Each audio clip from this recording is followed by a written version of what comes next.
حضرت حسن اور حضرت حسین رضی اللہ عنہما کا ایک واقعہ لکھا ہے کہ ایک مرتبہ حضرت حسن اور حضرت حسین رضی اللہ عنہما دونوں غالباً دریائے فرات کے کنارے سے گزر رہے تھے۔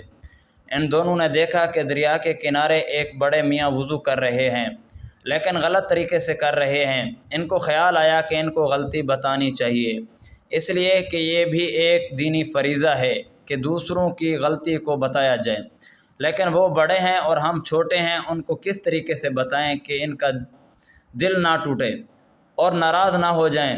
چنانچہ دونوں نے مشورہ کیا اور پھر دونوں مل کر بڑے میاں کے پاس گئے اور جا کر بیٹھ گئے، باتیں کرتے رہے۔ پھر کہا کہ آپ ہمارے بڑے ہیں، ہم جب وضو کرتے ہیں تو ہمیں شبہ رہتا ہے کہ معلوم نہیں کہ ہمارا وضو سنت کے مطابق ہوا یا نہیں، اس لیے ہم آپ کے سامنے وضو کرتے ہیں۔ آپ ذرا دیکھیں کہ ہمارے وضو میں کوئی بات غلط اور خلاف سنت تو نہیں ہے، اگر ہو تو بتا دیجئے گا۔ چنانچہ دونوں بھائیوں نے ان کے سامنے وضو کیا اور پھر وضو کے بعد ان سے پوچھا کہ آپ بتائیں کہ ہم نے اس میں کوئی غلطی تو نہیں کی۔ بڑے میاں کو اپنی غلطی کا احساس ہوا کہ میں نے جس طریقے سے وضو کیا تھا وہ غلط تھا اور ان کا طریقہ صحیح ہے۔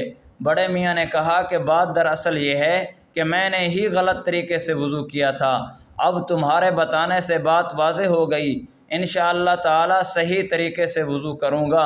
یہ ہے وہ طریقہ جس کا اس آیات کریمہ میں حکم دیا ہے کہ ادعو الی سبیل ربک بالحکمت، یعنی اپنے پروردگار کے راستے کی طرف حکمت سے بلاؤ۔ تم کوئی خدائی فوجدار نہیں ہو کہ تمہیں اللہ تعالیٰ نے داروغہ بنا دیا ہو کہ تم لوگوں کو ڈانٹتے پھرو اور ان کو ذلیل کرتے پھرو، بلکہ تم آئینہ ہو۔ جس طرح آئینہ صرف حقیقت حال بتا دیتا ہے، ڈانٹ ڈپٹ اور سختی نہیں کرتا، اسی طرح تمہیں بھی کرنا چاہیے۔ دعا ہے کہ اللہ تبارک و تعالی ہم کو عمل کرنے کی توفیق عطا فرمائے۔